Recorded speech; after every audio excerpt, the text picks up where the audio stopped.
தீபம் தொலைக்காட்சி நேயர்கள் அனைவருக்கும் வணக்கம். இணைந்திருக்கின்றோம் தீபம் தொலைக்காட்சியின் செய்திகளின் தொகுப்போடு. இன்றைய தினம் இலங்கையில் இடம்பெற்ற முக்கியமான செய்திகளின் தொகுப்போடு இணைந்திருக்கின்றோம். அந்த வகையில் முதலாவது செய்தியாக 13வது திருத்தத்தினை ஆதரிக்கும் ஆளும் தரப்பில் அங்கம் வகிக்கும் தமிழ் கட்சிகளுக்கும் அழைப்பு விடுக்கப்படும் என்று ட்ரெலோ தலைவரும் நாடாளுமன்ற உறுப்பினருமான செல்வம் அடைக்கலநாதன் தெரிவித்துள்ளார். தமிழ் மக்களின் பிரச்சினைக்கான அரசியல் தீர்வு 13வது திருத்தத்தை முழுமையாக நடைமுறைப்படுத்தல் உள்ளிட்ட முக்கிய விடயங்கள் தொடர்பில் இந்தியாவின் தலையீடு அவசியம் என்பதை மையப்படுத்தி கடந்த நவம்பர் 2ஆம் தேதி யாழ்ப்பாணத்தில் தமிழ் பேசும் கட்சிகள் விசேட கலந்துரையாடலை முன்னெடுத்திருந்தனர். அதன் தொடர்ச்சியாக கடந்த ஞாயிற்றுக்கிழமை கொழும்பில் 2வது கலந்துரையாடல் இடம்பெற்றது. இது தமிழ் தேசிய கூட்டமைப்பு, தமிழீழ விடுதலை இயக்கம், தமிழ் முற்போக்கு கூட்டணி, ஸ்ரீலங்கா முஸ்லிம் காங்கிரஸ், புலட், EPRLF மற்றும் தமிழ் மக்கள் தேசிய கூட்டணி உள்ளிட்ட கட்சிகள் கலந்து கொண்டிருந்தன. இந்த கலந்துரையாடலுக்கு 13ஐ ஆதரிக்கின்ற ஆளுந்தரப்பில் உள்ள தமிழ் கட்சிகளுக்கு ஏன் அழைப்பு விடுக்கப்படவில்லை என்ற கேள்விக்கு பதிலளித்துள்ள செல்வம் அடைக்கலநாதன், ஆரம்பத்தில் எமது கட்சிகளை ஒன்றிணைக்க வேண்டும், எமக்குள் பரஸ்பரம் ஒற்றுமை என்பன உறுதிப்படுத்தப்பட்ட பின்னரே 13ஐ ஆதரிக்கின்ற தமிழ் கட்சிகளுக்கு அழைப்பு விடுக்கப்படும்.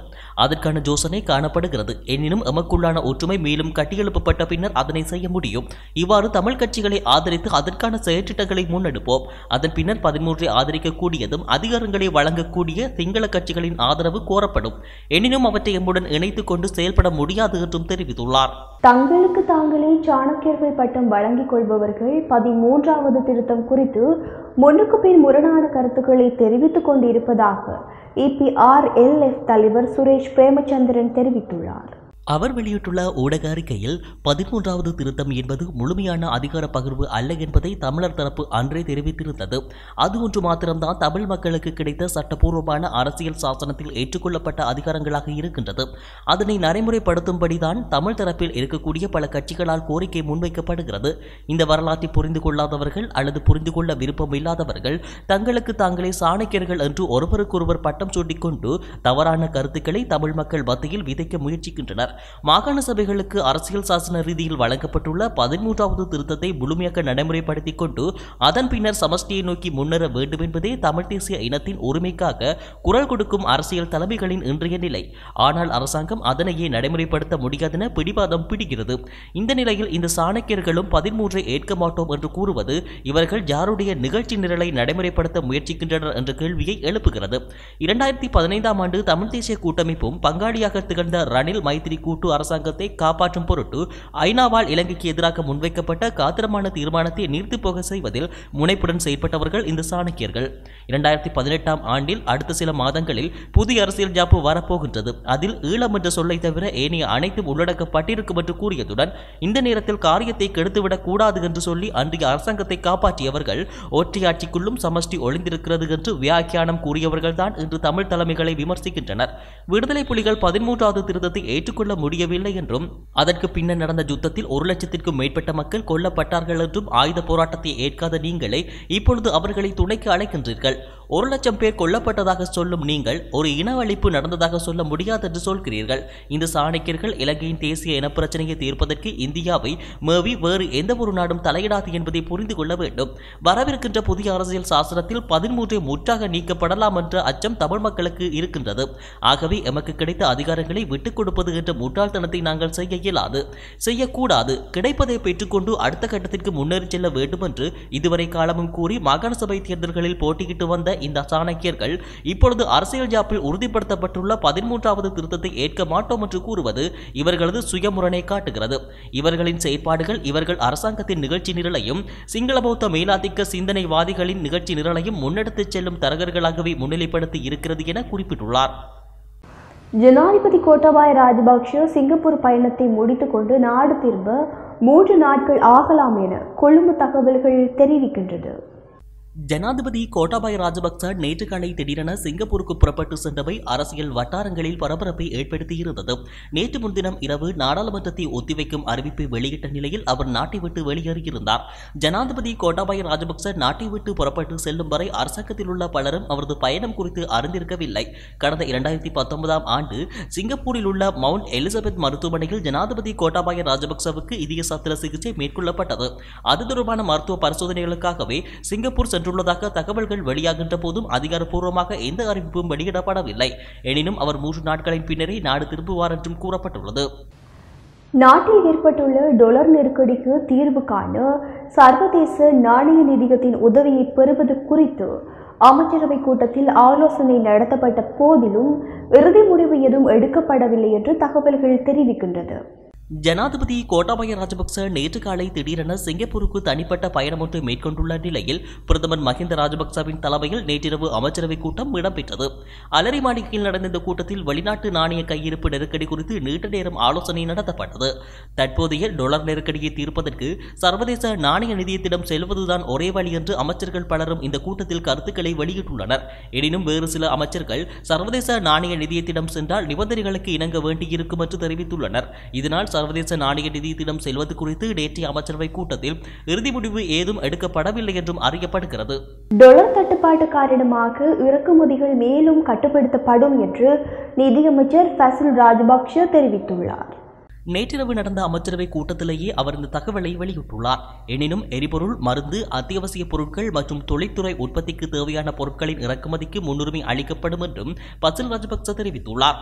டொலர் பற்றாக்குறையை தீர்ப்பதற்கு உதவுமாறு இந்தியா, ஜப்பான், சீனா ஆகிய நாடுகளுடன் பேச்சுக்கள் நடத்தப்பட்டுள்ளதாகவும் அந்த நாடுகளிடமிருந்து சாதகமான பதில் கிடைக்கும் என்று எதிர்பார்ப்பதாகவும் அவர் குறிப்பிட்டுள்ளார்.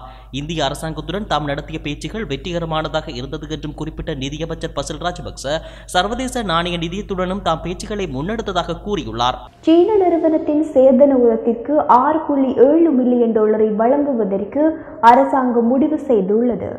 சீன நிறுவனத்திடம் கொள்வனவு செய்யப்பட்ட சேதன உரத்தில் ஆபத்தான பாக்டீரியா மாதிரிகள் கண்டுபிடிக்கப்பட்டதை அடுத்து உரத்துடன் வந்த கப்பல் ஏற்கப்படாமல் திருப்பி அனுப்பப்பட்டது. இதற்கான தமது பணத்தை செலுத்த வேண்டும் என்று சீன நிறுவனம் அரசாங்கத்திடம் கோரி வந்தது. சீன நிறுவனத்தின் இந்த கோரிக்கை தொடர்பாக சட்டமா அதிபரின் ஆலோசனை பெறப்பட்டதை அடுத்தே 6.7 மில்லியன் டாலரை வழங்குவதற்கு அரசாங்கம் தீர்மானித்துள்ளதாக கூறப்படுகிறது. இலங்கை தர நிர்ணய நிறுவனத்தின் தரக்கட்டுப்பாடுகளுக்கு அமைக்க சீன நிறுவனம் உரத்தை மீண்டும் வழங்க நிபந்தனையின் பேரில் இந்த பணம் செலுத்தப்படும் என்று ராஜாங்க அமைச்சர் சசீந்திரா ராஜபக்ச தெரிவித்துள்ளார். உர இறக்குமதி தொடர்பான உடன்பாட்டில் செல்லுபடியாகும் தன்மை குறித்த சீன நிறுவனத்திற்கும் இலங்கை அரசாங்கத்திற்கும் இடையில் சட்ட மற்றும் ராஜதந்திர ரீதியிலான போராட்டங்கள் இடம்பெற்று வந்தன. எனினும் இந்த விவகாரத்தில் சர்வதேச நடுவர் மன்றத்தை நாடவுள்ளதாக சீன நிறுவனம் எச்சரித்ததை அடுத்து அரசாங்கம் இந்த முடிவை எடுத்துள்ளது.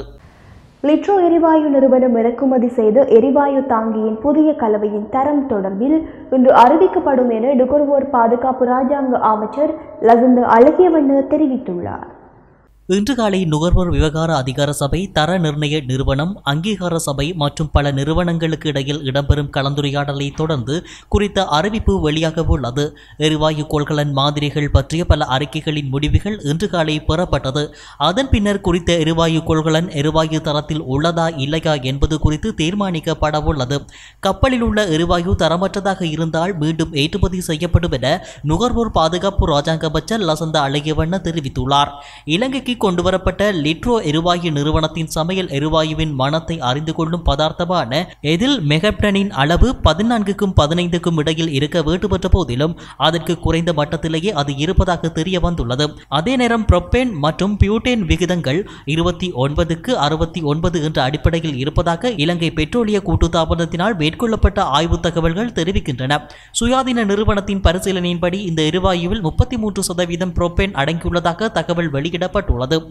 நேற்று முன்தினம் லிட்ரோ நிறுவனம் 3700 மெட்ரிக் டன் எரிவாயு கொண்ட கப்பலை இலங்கைக்கு கொண்டு வந்துள்ளதுடன் அதன் பின்னர் சம்பந்தப்பட்ட அதிகாரிகள் அதிலிருந்த மாதிரிகளை எடுத்துள்ளனர்.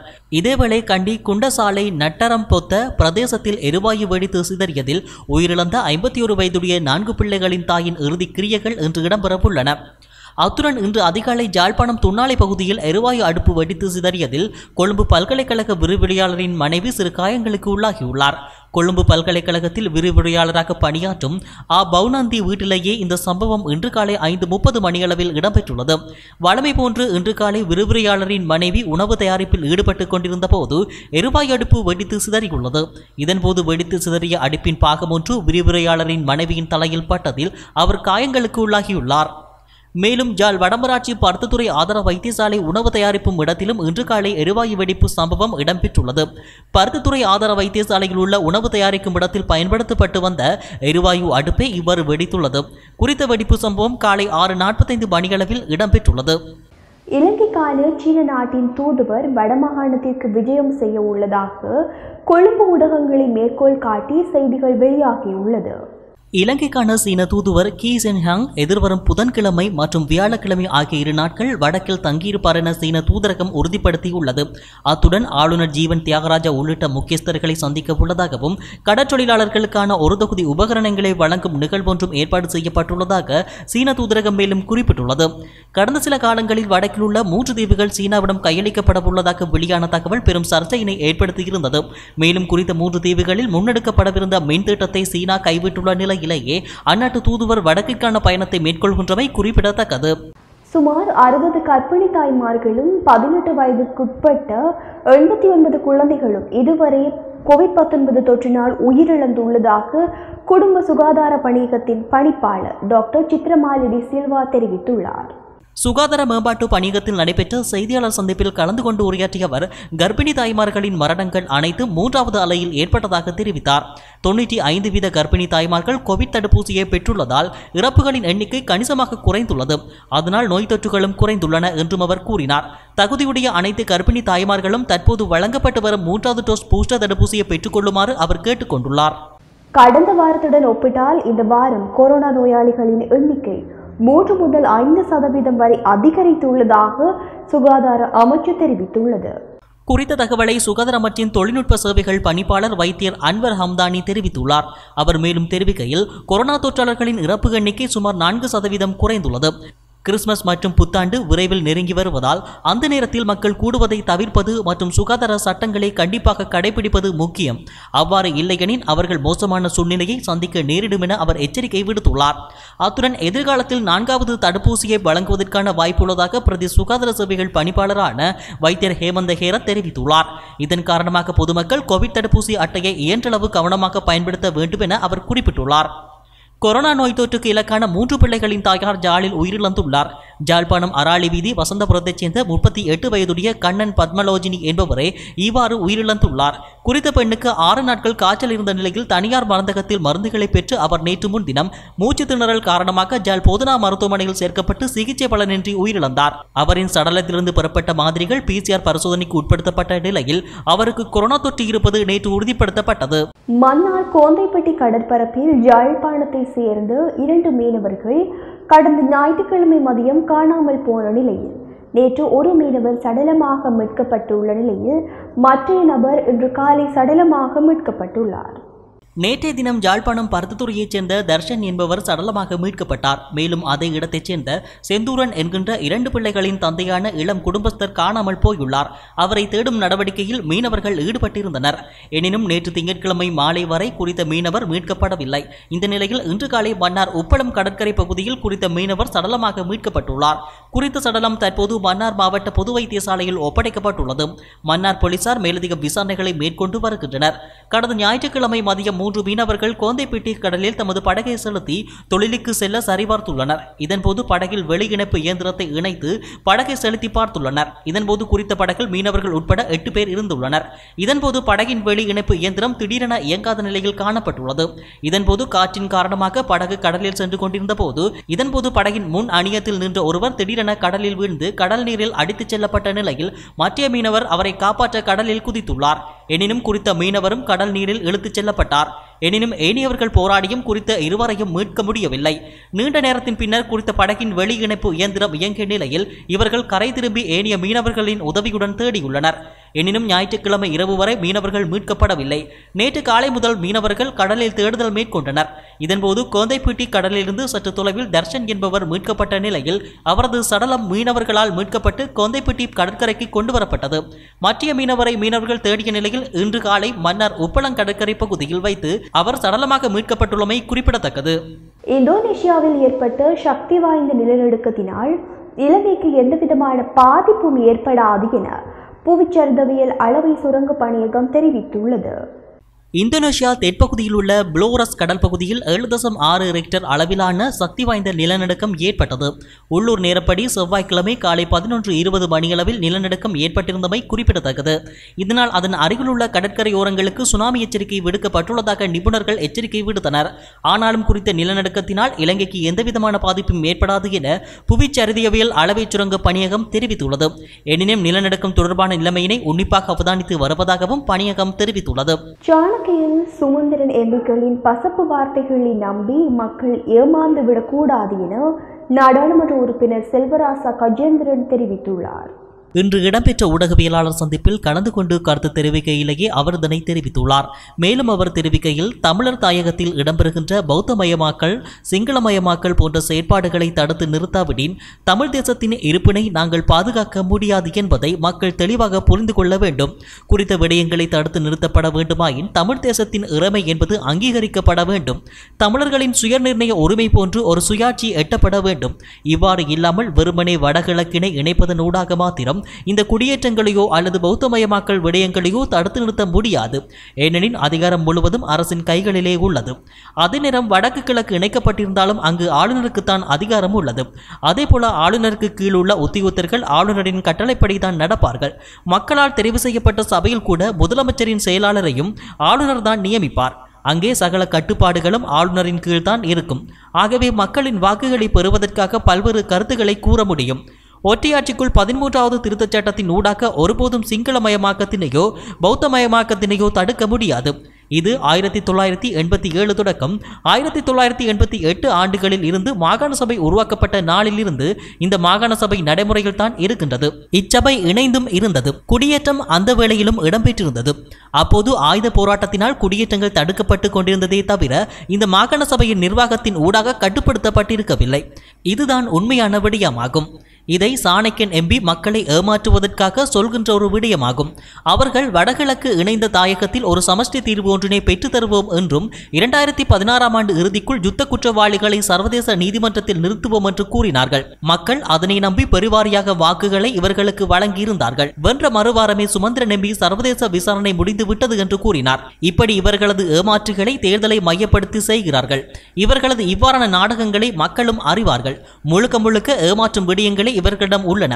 மக்கள் இவர்களது பசப்பு வார்த்தைகளை நம்பி மக்கள் ஏமாந்துவிடக் கூடாது என்பதை கேட்டுக்கொள்ள விரும்புகின்றேன் என்று அவர் தெரிவித்துள்ளார். யாழ் மக்களின் நலன் பற்றியோ வருங்காலம் பற்றியோ சிந்திக்காது மாநகர சபையின் வரவு செலவு திட்டத்தை தோற்கடிக்க எடுக்கப்படும் நடவடிக்கைகள் பாரிய பின் விளைவுகளை ஏற்படுத்தும் என நாடாளுமன்ற உறுப்பினர் சி.வி. விக்னேஸ்வரன் தெரிவித்துள்ளார். குறித்த விடயத்தை அறிக்கை ஒன்றினூடாக அவர் தெரிவித்துள்ளார். குறித்த அறிக்கையில் அவர் தெரிவிக்கையில், ஜாழ் மக்களின் நலன் பற்றியோ வருங்காலம் பற்றியோ சிந்திக்காது மாநகர சபையின் வரவு செலவு திட்டத்தை தோற்கடிக்க எடுக்கப்படும் நடவடிக்கைகள் பாரிய பின்விளைவுகளை ஏற்படுத்தும். மக்கள் பிரதிநிதிகள் தங்கள் சொந்த நலன் மற்றும் விருப்பு வெறுப்புகளுக்கு முதலிடம் கொடுப்பதால் தான் இவ்வாறான சிந்தனைகள் மேலோங்குகின்றன. வெறும் கட்சி சார்பான முரண்பாடுகளால் ஒரு தகுதி வாய்ந்த நகரபிதாவை இழக்க நாங்கள் இடமளிக்க கூடாது. மேலும் நெருக்கடியான இந்த காலகட்டத்தில் அறிவு, ஆளுமை, அதிகாரம் கொண்டவர்களை பதவி இழக்க செய்தால் அரசாங்கத்தின் கரவான நடவடிக்கைகளை கண்டிக்க முடியாமல் போய்விடும். எனவே ஜாழ் மாநகர சபை உறுப்பினர்கள் தயவு செய்து பதவியில் இருக்கும் நகரபிதாவை கட்சி காரணங்களுக்காக வெளியேற்ற எத்தனிக்காதீர்கள் என சி.வி. விக்னேஸ்வரன் குறித்த அறிக்கையில் கோரிக்கை விடுத்துள்ளார். தமிழ் தேசிய அரசியலமைப்பை கட்டியெழுப்ப அனைவரும் ஒன்றிணைய வேண்டும் என ஈழத்தமிழர் சுயாட்சி கழகத்தின் செயலாளர் நாயகம் அனந்தி சசிதரன் அழைப்பு விடுத்துள்ளார். குறித்த விடயம் தொடர்பாக அவர் கருத்து தெரிவிக்கையில், ஜாழ் நகரை ஒரு அழகிய நகரமாக கொண்டுவர வேண்டும் என்ற எண்ணம் இருந்தபோதும் வடக்கு மாகாண சபையால் அது முடியாது போனது. இப்போது ஜாழ் மாநகர சபையால் நகரை அழகாக கொண்டு வருவதற்கான பல வேலை திட்டங்கள் முன்னெடுக்கப்பட்டு வருகின்றன. இந்த நிலையில் தனிப்பட்ட அல்லது அரசியல் கட்சி ரீதியான காழ்ப்புணர்ச்சி காரணமாக நல்ல விடயங்களை செய்வதற்கு தடையை ஏற்படுத்தக்கூடாது. எனவே மீண்டும் ஒருமுறை வரவு செலவு திட்டம் தோற்கடிக்கப்பட்டால் ஆட்சி அதிகாரம் அரசாங்கத்தின் பக்கம் சென்றுவிடும் என்றும் அவர் தெரிவித்தார். வடமாகாண ஆளுநர் ஜீவன் தியாகராஜா தலைமையில் யாழ்ப்பாணத்தில் இடம்பெற்ற கூட்டத்தில் தமிழ் மொழி புறக்கணிக்கப்பட்டுள்ளதாக நாடாளுமன்ற உறுப்பினர் சிவஞானம் ஸ்ரீதரன் தெரிவித்துள்ளார். ஜாலில் இன்று இடம்பெற்ற அபிவிருத்தி சார்ந்த கூட்டத்தில் கலந்து கொண்ட அவர் தமிழ் மொழி புறக்கணிக்கப்பட்டுள்ளதாக கூறி வெளியேறியதாக தெரிவித்துள்ளார். தமக்கான மொழிபெயர்ப்பாளர் ஒருவரை வழங்குமாறு கோரிக்கை விடுக்கப்பட்ட போதிலும் சுமார் 1 மணி நேரத்திற்கும் மேலாக அது தொடர்பில் எந்தவித நடவடிக்கையும் எடுக்கப்படவில்லை என அவர் குறிப்பிட்டார். இதன் காரணமாகவே தாம் அந்த கூட்டத்திலிருந்து இடைநடுவே வெளியேறியதாக நாடாளுமன்ற உறுப்பினர் சிவஞானம் ஸ்ரீதரன் தெரிவித்துள்ளார். ஜனாதிபதி ஆணைக்குழுவின் செயற்பாடுகளில் திருப்தி இல்லை என தெரிவித்து வலிந்து காணாமலாக்கப்பட்ட உறவினர்களால் எதிர்ப்பு போராட்டம் ஒன்று முன்னெடுக்கப்பட்டுள்ளது. குறித்த எதிர்ப்பு போராட்டம் இன்று காலை 11:30 மணியளவில் வவுனியா மாவட்ட செயலகத்திற்கு முன்பாக இடம்பெற்றது. குறித்த போராட்டத்தில் ஈடுபட்ட போராட்டக்காரர்கள் பல்வேறு கோஷங்களை எழுப்பியவாறு பதாதைகளுடன் போராட்டத்தில் ஈடுபட்டனர். குறித்த போராட்டம் தொடர்பாக வலிந்து காணாமல் ஆக்கப்பட்டோரின் உறவுகளின் சங்க செயலாளர் சிவானந்தன் ஜெனிதா கருத்து தெரிவிக்கையில், இன்று கடத்தி காணாமல் ஆக்கப்பட்டோரின் உறவுகளை வவுனியா மாவட்ட செயலகத்தில் சந்திப்பதாக அறிவித்திருந்தார்கள். ஆனால் அந்த தகவலின்படி இதுவரை நேரமும் அவர்கள் வருகை தரவில்லை. எந்தவித ஆணைக்குழுக்களும் தேவையில்லை, உள்ளக விசாரணைகளும் தேவையில்லை, சர்வதேச விசாரணையே தேவை என 12 வருடமாக போராடி கூறிக்கொண்டு வருகின்றோம். எத்தனையோ ஆணைக்குழுக்கள் வந்து பதிவுகளை மேற்கொண்டு செல்கின்றார்களே தவிர எந்தவிதமான நீதியும் வழங்கப்படவில்லை. தொடர்ச்சியாக அதே வேலையைத்தான் செய்கின்றார்கள்.